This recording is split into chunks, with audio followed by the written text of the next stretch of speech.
오늘은 이제 말씀의 엄중함입니다. 한 번씩 그 능력의 종들인데 비리나 또 지어서는 안 되는 죄를 짓는 바람에 한순간에 모든 명성과 그동안 쌓아놓은 업적들을 잃어버리는 경우를 많이 볼 수가 있습니다. 객관적으로 놓고 보면 그분들이 한 그 죄가 객관적으로 보면 그렇게까지 처벌돼야 될 것은 아닐 수 있어요. 그런데 왜 그렇게 엄중하게 다루냐 하면은 물론 성직자도 성직자겠지만은 그 영혼들이 맡고 있는 그 말씀이 굉장히 무게가 있는 것인데 말씀을 아주 생명과도 같은 영혼의 생사를 좌우하고 내세와 이생을 결정 내리는 이 어마어마한 말씀을 가지고 있는데도 불구하고 이 말씀의 무게를 중요하게 여기지 않고 쉽게 죄를 범함으로써 하나님의 말씀은 아무것도 아니다. 말씀의 무게를 확 떨어뜨린 거예요. 이게 엄청나다는 겁니다. 이게. 그래서 처벌이 달라요. 사회적으로는 뭐 그렇게까지 뭐 감옥에 안 들어가고 뭐 감옥에 들어가지도 않아요. 하나님 앞에서는 이거는 엄청난 있을 수 없는 용서가 되지 않는 그런 문제입니다. 저도 목회자지고 하나님의 말씀을 맡고 있지만은 내가 뭐 술집에 갈 수 있겠어요? 행동 거지가 굉장히 제한되는 것은 제가 그런 걸 싫어해서 그런 게 아니고 저는 하나님의 말씀을 맡은 자고 영혼을 맡은 자이기 때문에 함부로 말할 수도 없는 것이고 가고 싶다고 해서 갈 수 있는 것도 아니에요. 만나고 싶다 해서 만날 수 있는 게 아니에요. 왜 그러냐니까 말씀에 대한 책임감이 엄청나기 때문에 그렇다는 것입니다. 오늘 말씀에 보면은 유다에서 온 무명의 선지자가 북이스라엘 첫 왕 여로보암 1세가 처음으로 거창하게 베델에서 예배를 드리고 있는데 거기서 심판의 메시지를 던지는 것입니다. 왕이 막 저놈 잡아라 이러니까 손이 기억이 나죠? 손이 굳어버리고 손이 굳으니까 겁이 나가지고 야 기대서 풀어주라 하니까 또 하나님 풀어줬어요. 그리고 나서는 이 무명의 선지자를 자기 집으로 초청을 하려고 합니다. 교제하고 너한테 큰 예물을 내가 주겠다 그렇게 하니까 무명의 선지자는 이런 지하에 거절을 합니다. 하나님께서 마시지도 말고 물도 먹지도 말고 오던 길로 오지도 마라. 왜? 오던 길로 똑같이 오면 추적을 하니까 다른 길로 가라는 것입니다. 왜냐하면 이 메시지의 강도를 떨어뜨리려고 하는 어떤 시도도 하나님께서 허용하지 않았던 것입니다. 잘했죠. 과감하게 뿌리쳤습니다. 그런데 문제는 뭐냐니까 그 베델에 살고 있었던 은퇴를 한 것 같아. 내가 보니까 늙은 선지자가 있었는데 이 선지자가 막 그 아들로 통해서 그 장면을 이야기를 듣고 나서 직접 그냥 나이가 들었는데 집에 있지. 그냥 나귀의 안장을 지어가지고 그 사람 막 뒤쫓아갑니다. 그래서 결국에는 그 접대를 합니다. 접대를 해서 같이 우리 선지자니까 같이 한번 교제하자고. 그래서 하나님께서 그 먹고 있는데 그 접대한 늙은 선지자의 입을 통해서 그 젊은 선지자를 저주를 합니다. 너 돌아가면서 죽는다는 거예요. 사자에 찢겨서 죽습니다. 그 나귀는 사자가 안 먹었어요. 하나님께서 그냥 사자에게 그 선지자만 딱 찍어서 그냥 그렇게 죽게 합니다. 늙은 선지자가 그 젊은 선지자의 그 장사를 치른 후에 자녀들에게 유언을 하나 하는데 내가 죽으면 저 선지자의 옆에 묻어라 그렇게 유언을 합니다. 그러면서 아주 중요한 말을 하나 하게 되는데 하나님의 말씀은 반드시 성취된다. 요 한마디 딱 하고 장면은 끝나는 겁니다. 이게 결론이에요. 그러니까 늙은 선지자는 하나님의 말씀을 쉽게 이긴 거예요. 될 수도 있고 안 될 수도 있고. 그리고 주의 종이 그 젊은 선지자가 말씀을 선포하고 가면 기도해야 되는데 찾아와 가지고 교제하면서 약화시키려고 한 거예요. 그때 깨달은 거예요, 이 사람이. 그러니까 이 사람은 제대로 사명 감당한 주의 종이라고 볼 수가 없습니다. 첫 번째는 하나님의 말씀을 약화시키려고 하는 어떤 시도도 화근이 된다는 것을 말씀하고 있습니다. 그냥 아무것도 아닌 게 아니에요. 굉장히 무서운 화근이 돼요. 11절 말씀을 같이 한번 읽겠습니다. 시작. 베델에 한 늙은 선지자가 살더니 그의 아들들이 와서 이날에 하나님의 사람이 베델에 행한 모든 일을 그에게 말하고 또 그가 왕에게 드린 말씀도 그들이 그들의 아버지에게 말한지라. 북이스라엘의 초대왕 예로보암이 그 유다에서 온 무명의 선지자를 초대를 하고 예물을 주려고 했는데 이것은 엄청난 유혹입니다. 왕이 초대를 했어요. 왕이 상을 내리겠다는 겁니다. 뭐든지 될 수가 있죠. 손해볼 거 없잖아요. 이참에 왕하고 손을 잡자. 그러면 북의 영화를 누릴 수가 있다 하는 것입니다. 우리가 읽지는 않았는데요. 8절을 한번 앞절을 한번 좀 보도록 하겠습니다. 8절 같이 읽읍시다. 자, 시작. 하나님의 사람이 왕께 대답하되 왕께서 왕의 집 절반을 내게 준다 할지라도 나는 왕과 함께 들어가지도 아니하고 이곳에서는 떡도 먹지 아니하고 물도 마시지 아니하리니. 아주 특이한 표현이 나와요. 떡도 안 먹고 물도 안 마시겠다 그렇게 했는데 그 앞에 왕께서 왕의 집 절반을 내게 준다 할지라도 굳이 이런 말 할 필요 없어요. 왕이 초대를 하니까 왕의 재산 절반을 줘도 안 간다고. 그럼 왕 재산 다 주면 가겠다는 거예요? 이런 말을 왜 해요? 좋은 예는 아닌데요. 교회와 갈등이 있다고 합시다. 목회자가. 근데 당부에서 와서 높은 교회에 와서 1억 줄 테니까 교회 손 딱 들고 나가라. 그러면 어떻게 하면 됩니까? 내가 3억을 줘도 안 나간다. 그 말은 무슨 얘기하는 거예요? 3억 달라는 얘기, 쉽게 말해서. 3억까지는 안 주겠죠, 당연히. 그러면 3억, 1억 해서 반 딱 잘라서 2억 챙기는 거 아니겠어요? 그러면 안 되죠. 여지를 주면 안 되죠, 여지를. 재산 반 주면 가겠다는 거 아니겠어요, 그 말은? 여지를 주면 안 되죠. 어디 나에게 그런 유혹을 하냐고. 미쳤냐고, 지금. 하나님이 그만두게 하면 그만두는 것이고 하나님 가라면 가는 것이지 당신이 뭔데 뭐 돈이 얼마나 있길래 돈 가지고 나를 매수하려고 하냐고. 딱 그렇게 나가야죠. 그러면 딱 입이 다물어지는 겁니다. 하나님 너무 기뻐하죠. 하나님 그 사람을 끝까지 지켜준다는 거예요. 이게 나 돈 안 받는다. 내가 왜 돈 받냐. 그렇게 하죠. 이 사람이 빈틈을 딱 보인 거예요. 여기서. 그리고 갑자기 늙은 선지자가 등장하면서 상황이 급반전합니다. 베델에 있는 그 늙은 선지자는 이 여로보암 왕의 그 국가적인 행사잖아요. 종교 행사에 참여하지 않습니다. 대신 두 아들을 보낸 것인 걸 보면 굉장히 관심이 많은 거예요. 그런데 이 사람의 의식은 있었는지는 몰라요. 그렇지만은 행동하지 않는 선지자라는 것은 분명해요. 한때는 쓰였을지 모르겠지만은 늙었다는 그 말씀 속에 이제 많이 세속화돼서 능력이 나타나지 않는 쥐의 종이다. 선지자다. 그렇게 하는 것이 무난하게 보는 것입니다. 두 아들로부터 일어난 사건을 듣고 갑자기 이 늙은이가 의욕을 보이면서 나귀를 타고 선지자를 뒤쫓습니다. 오던 길로 가지 마라. 딴 길로 갔다는 거 아니겠어요? 그러니까 두 아들이 가는 길을 정확하게 봤다는 거예요. 그러니까 아들도 관심이 굉장히 많은 거예요, 지금. 그리고 아들이 선지자가 왕에게 한 말까지 알려줍니다. 먹지도 말고 마시지도 말고. 그래서 나는 당신의 선물을 안 받겠다. 그 말도 다 알고 아버지에게 전달을 해 주었습니다. 이거는 굉장히 충격적인 이야기죠. 자기와 비교하니까 너무 급이 다른 거예요. 같은 선지자지만 이거는 너무 다르잖아요. 세속화된 선지자, 지금 살아있는 선지자, 능력의 종하고 다르잖아요, 지금. 그래서 이 늙은 선지자는 급히 그 무명의 젊은 선지자를 찾아 만나서 교제를 하려고 합니다. 아마 이 늙은 선지자가 갑자기 의욕을 보인 거 보니까 충격을 받았던 것 같아요.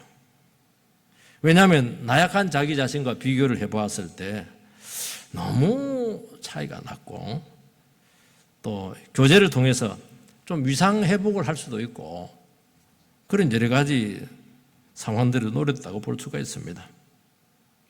근데 더 중요한 것은 뭐냐?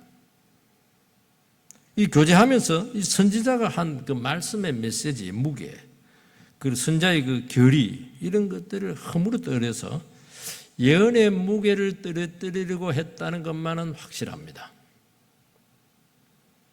그러니까 이 늙은 선자는 어떻게 생각하냐니까 젊은 사람이 너무 지나치다. 젊은 사람이 좀 나이가 들면 이렇게 좀 부드러워지잖아요. 젊은 사람이 그냥 왕 앞에서 300년 후에 이 재단에 재가 뿌려지게 될 것이고 재단이 갈라지게 될 것이고 어떻게 그렇게 가혹한 말을 할 수가 있겠는가? 재단 위에 사람의 뼈가 그냥 불태워진다. 이거 뭐 지옥도 그런 지옥이 없는데 어떻게 지옥 이런 말을 하느냐? 그렇게 생각을 한 거예요.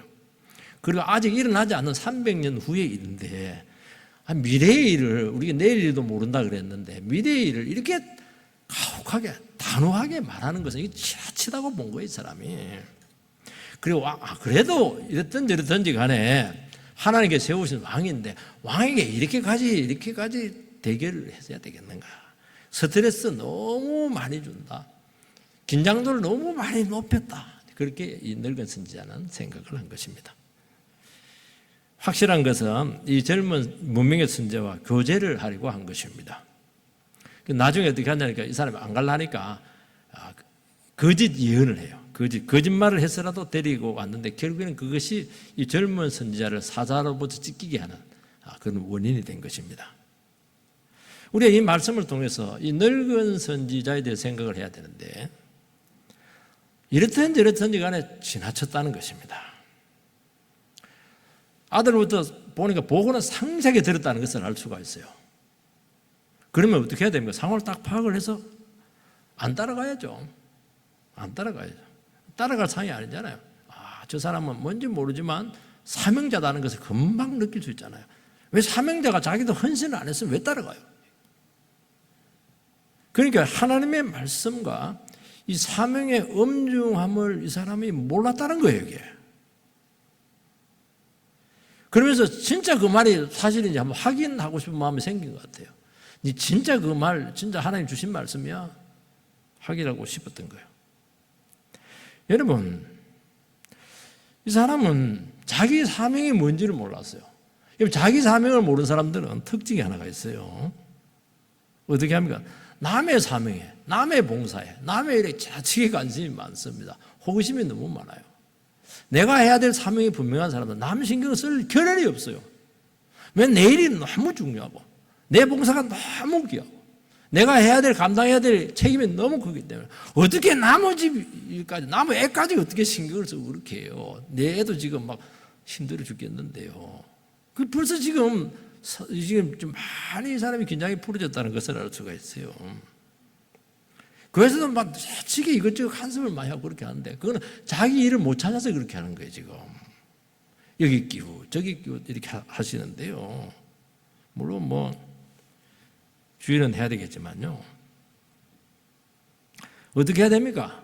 그 젊은 선자를 기도해야 되겠죠. 은퇴를 한 것 같은데 늙었으니 은퇴를 해서 은퇴했으면 나오면 안 되죠. 숨은 게 더 있어야죠. 그리고 상황을 보면서 기도해야지. 기도 사명은 있거든요. 나이 들고 은퇴하면 기도해야죠. 기도 사명자니까. 그걸 하나님 뜻을 구해야 되지 않겠습니까? 근데 지나친 인간적인 관심과 관여가 결국 하나님 나라 일을 그르치게 할 뻔했으면 하나님은 그르치지는 않았어요. 하나님은 인간이 그렇게 하는데 그르칠 분은 아니세요. 사랑하는 성도 여러분, 우리에게 맡겨진 책임이 크고 사명이 엄중할수록 하나님의 지시에 예민해야 되고 하나님께서 왜 나를 부르셨고 내가 왜 이 자리에 있고 내가 왜 주부로서 가장으로서 사장님으로서 아니면 교회 직분자로서 왜 이 자리에 있는가 여기에 대한 분명한 선을 분명하게 해놔야 된다는 것을 말씀하고 있는 것입니다. 왜냐하면 이게 안 되면은 다 끼어들려고 그래요. 그리고 생각 없이 움직일 가능성이 굉장히 많아요. 그리고 이것저것 관여를 하는데 왜 관여를 해요? 도와줘도 힘든데. 여러분, 관여하고 교제하는 것이 다 유익한 것이 아니고 이것이 사단에게 기회를 줄 가능성이 너무 많다는 것입니다. 그래서 우리는 믿음이 필요해요. 하나님께서 저 사람을 통해서 일하시는구나, 어떻게 일하시는가 하는 걸 지켜보자. 기도하면서 성숙한 자세의 모습을 보이는 것이 이게 얼마나 중요한지, 그 믿음에서 나오는 거예요. 하나님이 지시하거나 맡겨진 것이 아니면 여러분들은 항상 자중을 해야 될 줄 믿습니다. 근데 우리는 안 그래요. 하나님 나라의 일은 굉장히 신기하거든요. 특별하거든요. 세상 일하고 달라요. 여기만 너무 특별한 일이 너무 많이 일어나니까 호기심이 너무 많이 생기는 거예요. 나서서 확인하고 싶고, 그냥 곁다리라도 끼어들고 싶고, 젓가락에도 올려놓고 싶고, 그래야 상 받으니까. 도움을 주고 싶고.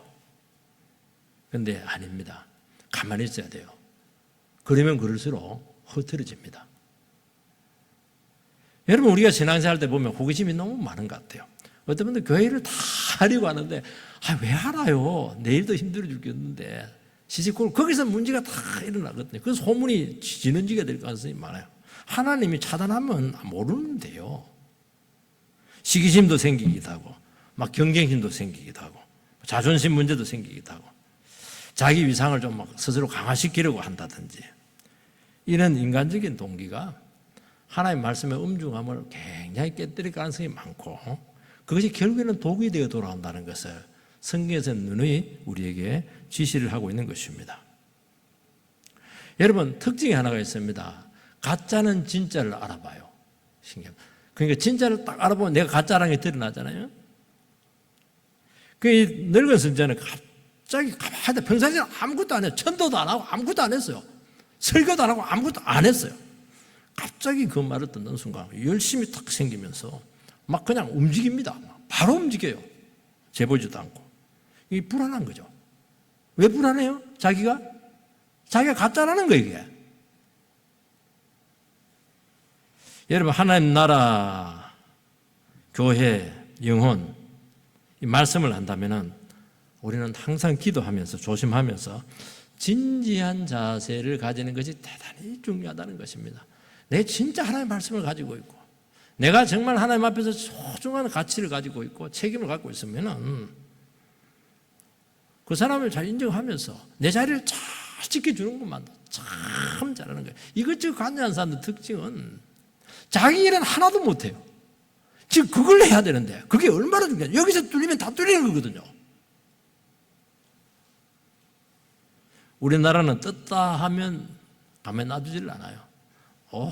혼자 불러내가지고 강의시키고 다 그렇게 합니다. 제가 신학교 다닐 때 참 세계적인 신학자가 계셔서 교수님, 그분이 막 늘 하는 말이 나를 제발 한국 교계에서 불러내지 않았으면 좋겠다고. 온갖 군데 다 불러내니까 이게 연구할 시간이 없다는 거예요. 연구할 시간이. 지금 막 헬라어 가지고 연구를 해야 되는데 연구할 시간이 없어요. 이 사람은 특징이 뭐냐니까, 이 사람은 뛰어나는 게 뭐냐니까, 자유주의자들이 성경을 연구를 해놔요. 자유주의가 뭐냐니까 성경은 오류가 있다는 거예요. 영감성을 안 믿는 거예요. 자, 그러니까 얼마나 흠을 찾아 내려가니까 얼마나 공부를 많이 했겠어요. 그래서 이 교수님은 그걸 따라가요. 쭉 논리를 따라가요. 막판에 확 뒤집어요. 그러니까 영감이 되었지. 이게 이 사람의 특징이에요. 굉장히 막판 뒤집기를 잘하는 교수님이신데, 그게 따라가야 되니까 연구를 많이 해야 되는데 한국교회 자기를 놔두지 않아가 연구를 못하게 한다고. 그럼 신학생을 어떻게 가르치냐고 그렇게 말한 적이 있습니다. 안 불러주는 것이 위하는 것이었죠. 늙은 선지자 행동이 지나쳤습니다.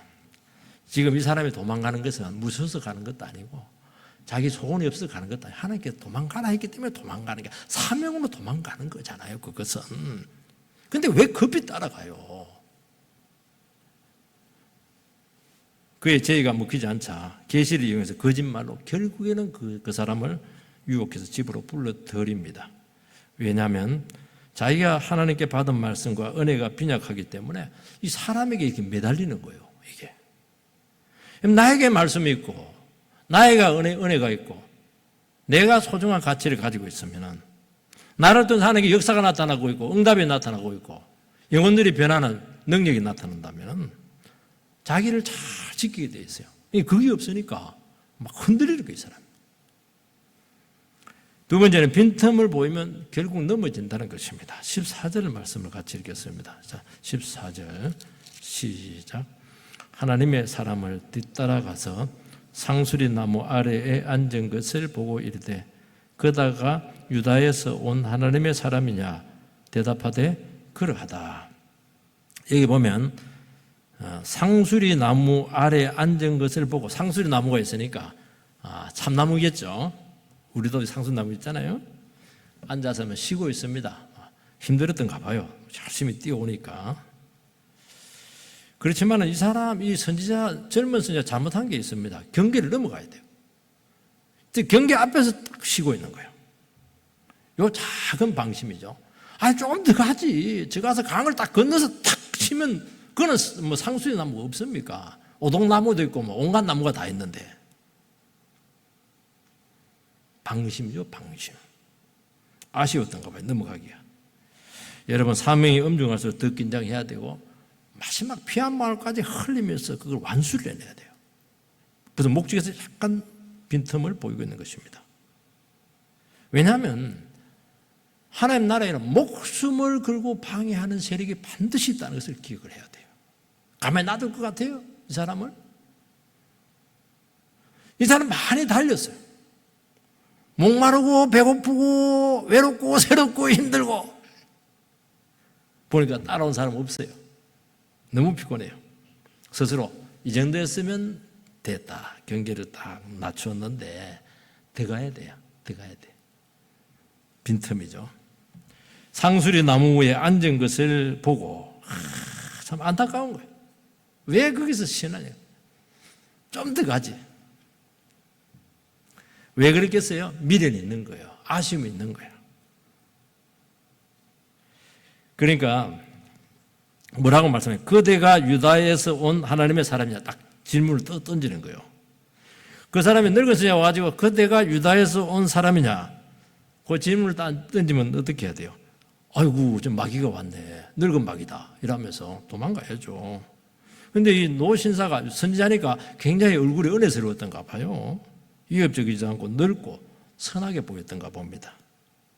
여러분, 우리를 넘어지게 하는 세력은 마귀 뿔 달고 삼지창 들고 타잔 팬티 입고 그렇게 와서 너 우리 집에 올래? 아무도 안 가요. 그런 사람 싱글 딱 입고 그리고 넥타이 탁, 남 넥타이 탁 차고 사모님 한번 출까요? 이러니까 딱 넘어오잖아요. 이거 마귀가 그렇게 뭐 쉬운 줄 아세요? 넘어올 만하게 넘어오는 거예요. 조심해야 돼요. 너무너무 친 거예요. 저는 사모님에서 모든 것을 다 해줄 수 있습니다. 싹 뺏겨 먹을 거예요. 여러분, 가까운 사람끼리 긴장을 풀고 무심결에 한 말들이 신문에 나오잖아요. 술 먹고 막 한마디 중요한 사람이 한마디 했는데 그거 막 믿고 술기운에 했는데 그게요. 인생 거기서 딱 끝나는 게 너무 많은 거예요. 여러분, 빈틈을 딱 보였잖아요. 그러니까 바로 치고 들어옵니다. 빈틈 보이면 안 돼요, 여러분들. 저놈의 인간은 뭐 피도 눈물도 없고 막 바늘로 찔러도 피 한 방 안 나오는 인간이네. 하나님의 말씀에 대해서 그렇게 해야 된다는 거예요.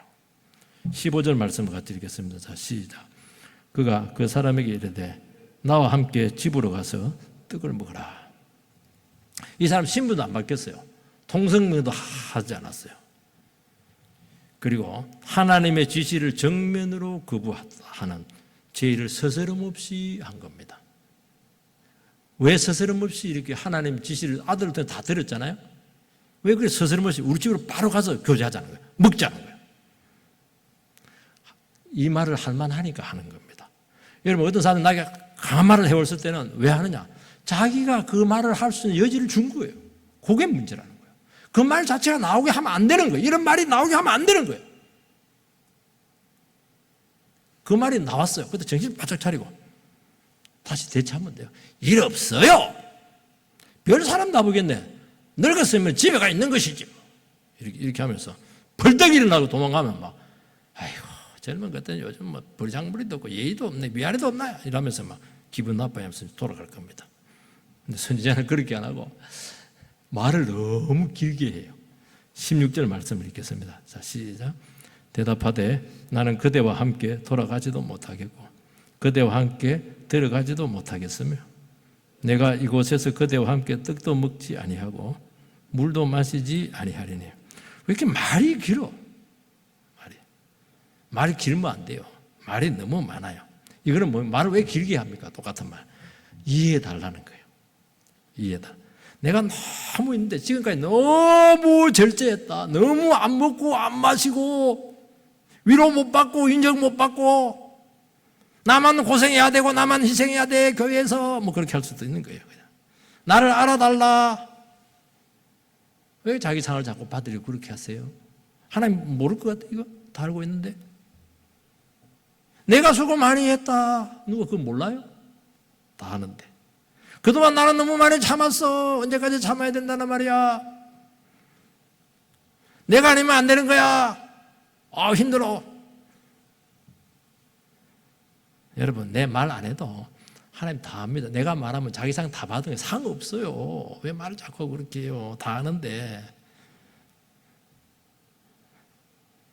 말에 딱 묵혀들자. 늙은 선지자가 더 나갑니다.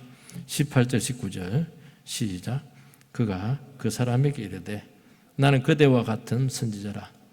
천사가 여호와의 말씀으로 내게 이르기를 그를 내 집으로 데리고 돌아가서 그에게 떡을 먹이고 물을 마시게 하라 하였느니라 하니 이는 그 사람을 속임이라. 이에 그 사람이 그와 함께 돌아가서 그의 집에서 떡을 먹으며 물을 마시니라. 이제 늙은 선지자가 거짓말을 합니다.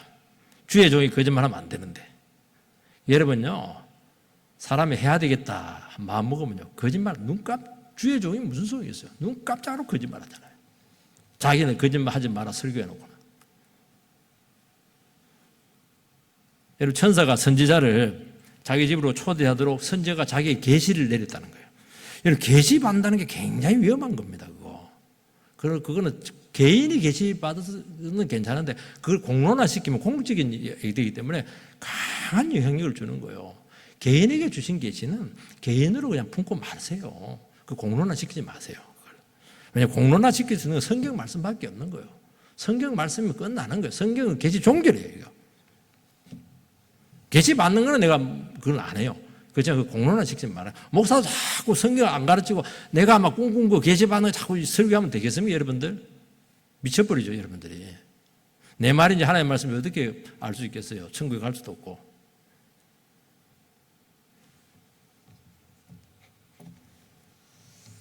그래서 이 하나님의 사람이 이 말 믿고 따라갑니다. 늙은 선지자 말이 거짓말이다 하는 이 말을 굳이 성경에 기록을 해놨어요. 주석을 해놨어요.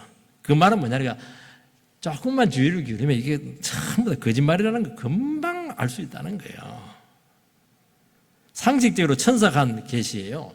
그런데 젊은 선지자는 누가 한 계시입니까? 하나님이 직접 계시한 겁니다. 누가 무게가 커요? 천사가 큽니까? 하나님이 큽니까? 자기가 받은 계시가 크죠. 자, 그럼 하나님 받은 계시를 따라야죠. 그리고 천사가 계시를 했다고 하시기 바랍니다. 근데 왜 나는 계시를 안 줘? 청인들이 와가지고 기도해 보니까 자매님 하나님께서 나에게 계시를 줬는데 당신하고 결혼하라 했다고. 그럼 어떻게 되면 왜 하나님은 나에게 당신하고 결혼하라는 말 계시 안 줬어요? 그리고 퇴치하면 돼요.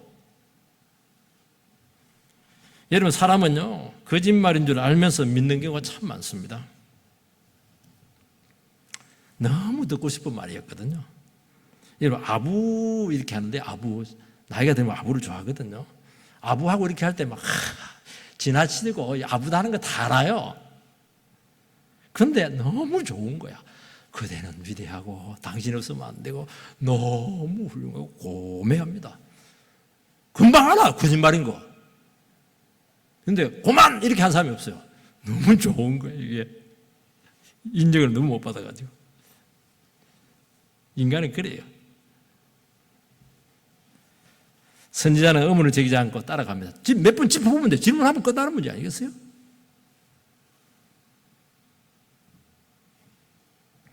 왜냐하면 그게 너무 원했던 것입니다. 같은 선지자로서 동병상련의 아픔이 있고 그 고생을 알아주고 힘들죠. 이러니까 막 녹아버려서 마음이. 그동안 얼마나 외로웠습니까? 영적 싸움에 얼마나 지쳤어요. 피곤하고 손에 집힌 거 하나도 없어요. 얻은 거 하나도 없어요. 아니 감사헌금이라도 좀 주면 될 텐데 아무도 안 줬어요. 늙은 선지자가 계시라고 하며 다가왔을 때 진심으로 믿고 싶었어요. 천사가 하는 그 계시. 사람은 듣고 싶은 말만 듣습니다. 잔소리 아무리 해도 안 들어요. 듣고 싶지 않기 때문이에요. 그래서 어떤 엄마들은 그렇더라고요. 얘기할 때 얘가 너무 안 들었다 그러니까 잔소리한 걸 녹음을 해놨어요. 녹음을 애한테 틀어줍니다. 내가 이게 했잖아 이놈아! 이렇게 하니까 그래도 안 들었다는 거예요. 그거 맞는 겁니까 틀린 말입니까? 녹음까지 틀어줬어요. 그래도 맞는 거예요. 걔는 안 들은 거예요. 자기가 안 들었다니까요. 진짜 안 들은 거예요. 그거는 듣기 싫어가지고 안 들은 거예요. 안 들은 거는 안 들은 거예요. 자, 강조를 하는데 듣고 싶은 말은요. 야, 돈 100만 원 줄게. 기록해놔요. 도장까지 찍어놔요. 와, 절대로 안 까먹어요. 그날 맨날 몇 시, 몇 초까지 기억을 해요. 참, 듣고 싶어서 그래요. 그거. 여러분 설교를 듣고 있는데요. 설교 다 된 것 같아요? 안 듣습니다. 제가 단도직입해서 미안하신데요. 듣고 싶은 거 들어요. 그래서 설교 조심해야 됩니다. 듣기 싫은 것 많이 하고 이러면 교회 부흥이 안 돼요. 다 듣는 것 같아요. 안 들어요. 지사선택 가요. 제가 목사님 오늘 너무 예민한 것 같은가 봐. 목사님 지금 너무 어제 잠을 잘못 주무셨나? 까마귀 고기를 먹었나? 이러면서 본능적으로 지사선택을 한다는 거예요. 그러면 어떻게 되느냐 하니까 아이고 저렇게 듣기 싫어하는데 굳이 뭐 힘들게 전할 필요는 뭐 있어. 설교 좀 왜 해? 대충 짜집게 하고 말지 뭐. 타협이 되면서 메시지 변질이 온다는 것인데 목사의 책임도 있지만은 성도님들의 책임도 있는 거예요. 성도님들이 막 목사님이 오늘 메시지 이상하다고 막 들고 일어나 그러면 막 목사가 밤잠만 자고 설교 준비해야죠. 하나님의 말씀은 우리 본성하고 맞지를 않아요. 하지 말라고 그러고 막 욕심이라고 그러고 교만하다 이래서 하니까 거부감이 있는 거예요. 말씀이 귀에 거슬리고 안 듣게 된다는 것입니다. 하나님의 말씀은 다 이루어질 줄 믿습니다. 하나님의 말씀은 우리가 거부한다고 해서 거부가 되면 얼마나 좋겠습니까? 내가 거부한 그 말씀부터 착착 진행될 겁니다. 보라는 거예요. 보라는 듯이 이루어지게 될 줄 믿습니다. 큰 말씀이 어디 있어요? 작은 말씀이 어디 있어요? 이 말씀은 똑같은 거예요. 1.1핵도 이루어지지 않는 것이 없으리라. 정령 이루어지리라 말씀했잖아요. 여러분 이 하나님 말씀 중에서 무시해도 될 만한 말씀이 있습니까? 없습니다. 그래서 우리는 자기 자신을 믿지 말고 진리 앞에 자기 자신을 끊임없이 부인하고 자기를 내려놓는 데 훈련을 해야 된다는 것입니다. 그 어린아이가 딱 돼, 어린아이가. 한데 전부 어른들이 앉아요. 어른들은 생각이 많아요. 판단을 자꾸 내리는 거예요. 어린아이들 판단 안 하잖아요. 어린아이들은 무조건 믿어버리니까요. 그게 역사가 나타나는 거예요. 늘 듣던 말씀이라는 거예요. 지난주에 됐고 늘 듣던 말씀. 그게 최고로 위험한 거예요. 유혹입니다. 왜 늘 듣던 말씀이라는 소리를 하냐니까 늘 듣는데 이게 안 바뀌니까 늘 듣던 말씀이에요. 그 말씀을 듣고 예수님 믿음으로 반응을 하고 바꾸고 순종을 하면은 들으면 들을수록 은혜가 돼요. 목사님은 다 듣던 말씀 늘 그냥 죄짓지 말라고 그러고 막 늘 겸손하고 그러고 언제까지 들어야 되는 거야? 그 말씀이 굉장히 중요한 말씀이에요. 그게 안 바뀌잖아요. 안 바뀌었잖아요. 솔직히 얘기해서. 정말 그 말씀 듣고 은혜 받아서 겸손하게 되면 거기서 오는 열매가 어마어마하게 크기 때문에 그 말씀을 들을 때마다 그냥 능력이 나타나고 은혜가 되고 눈물이 나는 거예요. 이게.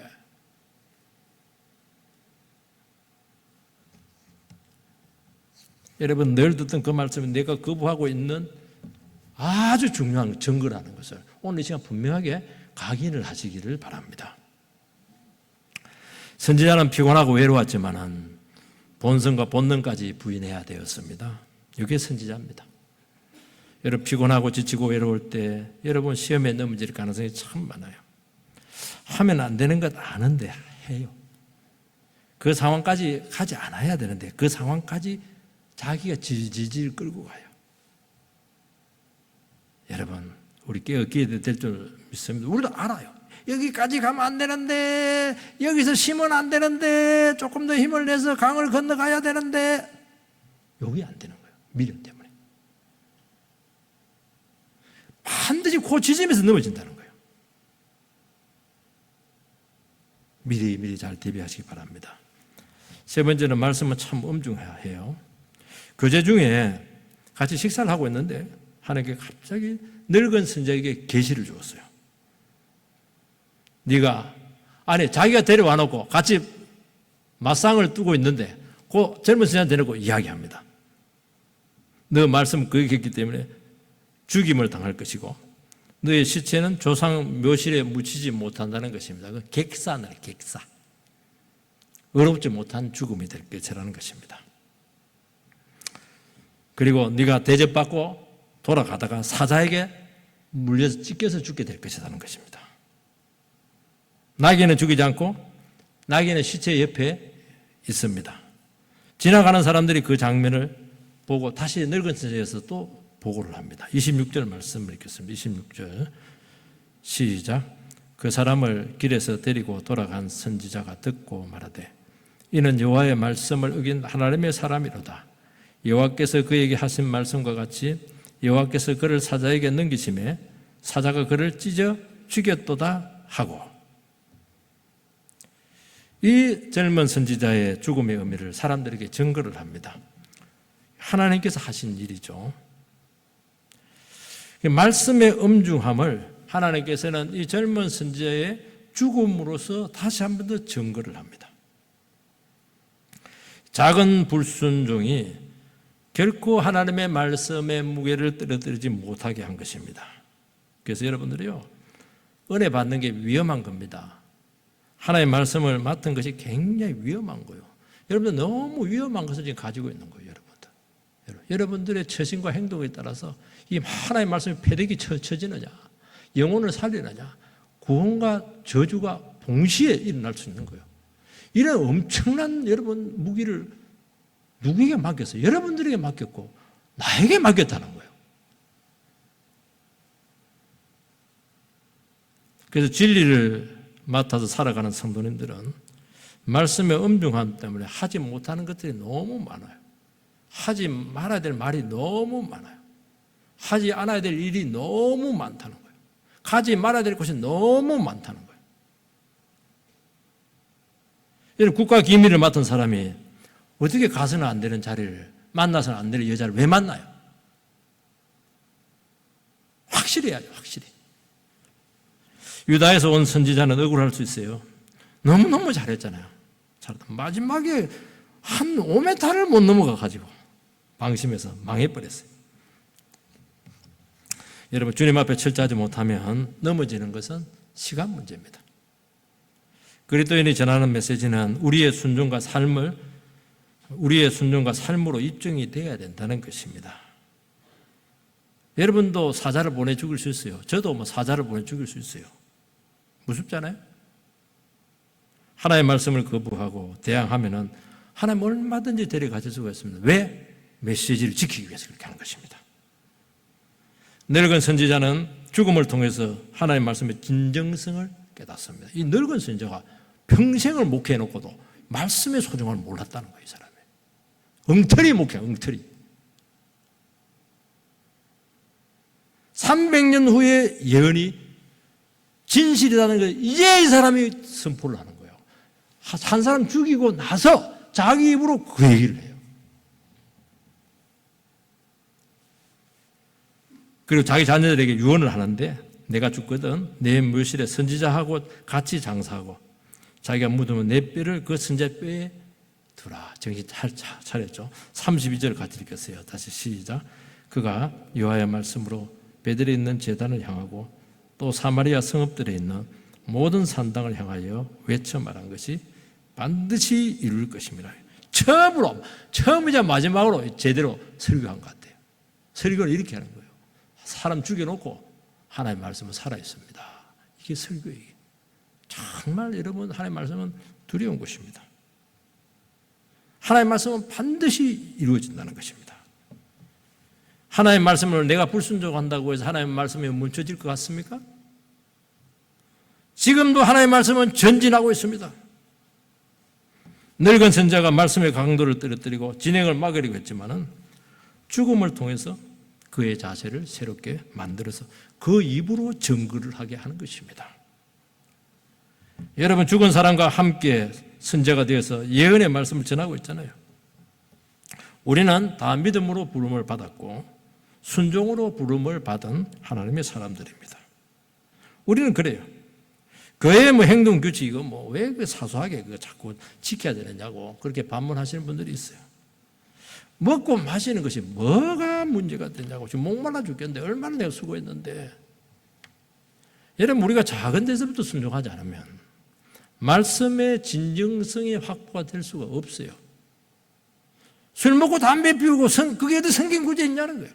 술 취하지 말라고 했지. 물론 그건 맞아요. 저는 그거 지옥 간다고 생각하지 않아요. 그러나 우리나라 선교 초기에 주촌 문제는 너무 심각했고 선교사님들이 못하게 헌법으로 만들어버렸어요. 그래서 우리나라 사람들은 예수 믿으면 술을 안 먹고 담배 안 피우는 것이 하나님 나라 백성의 그게 모델. 아무리 믿음 좋고 이렇게 술 많이 마시고 담배 뻑뻑 많이 피우고 이러면 사람들이 저게 좀 가짜 같은데 그렇게 하는 거예요. 그 가짜다 이래버리면 그 사람 하는 말은 아무 없는 예수 믿으세요. 그럼 누가 믿어요? 그거. 가짜가 돼버렸는데. 지금도요, 한국 교회는 진보주의자들은 막 술 먹고 어떤 청년분은 생맥주집 가서 막 모임을 한대요. 술을 먹으라 아예 먹든지. 왜 그래서 성경 공부를 왜 거기서 해요 또? 그 생맥집에서 성경 공부하고 있으면 그 사람들이 막 올 텐데 젊은이들이. 어떻게 보겠어요 그걸? 이 작은 방심이 영혼을 다루고 생사를 결정하는 문제가 결부된다면 정말 조심해야 될 줄 믿습니다. 우리의 작은 신중함이 진리의 신빙성을 더해준다는 것입니다. 진리를 선포합니다. 그것이 진리인지 사람들은 몰라요. 그것이 언제 이루어질지 아무도 몰라요. 그러나 우리의 작은 순종을 통해서 하나님의 말씀의 진실성과 신빙성이 확보가 된다는 것입니다. 우리는 말씀 때문에 절제하고 말씀으로 움직이고 말씀의 엄중함 때문에 많은 제한을 받게 될 것입니다. 눈만 뜨면 먹고 마시고 보고 떠들고 아무데나 가고 그 사람의 입의 증거를 통해서 스스로 내가 믿고 있는 하나님을 부정하고 있다고 말하지 않을 수가 있겠어요? 우리 모두 살아있는 말씀을 전하도록 하시기 바랍니다. 말씀의 능력을 진실로 드러내는 공동체가 되도록 하시기 바라고 끝까지 긴장해서 순종해서 주의 나라의 큰 상급이 되기를, 면류관이 되기를 주의 이름으로 축복합니다.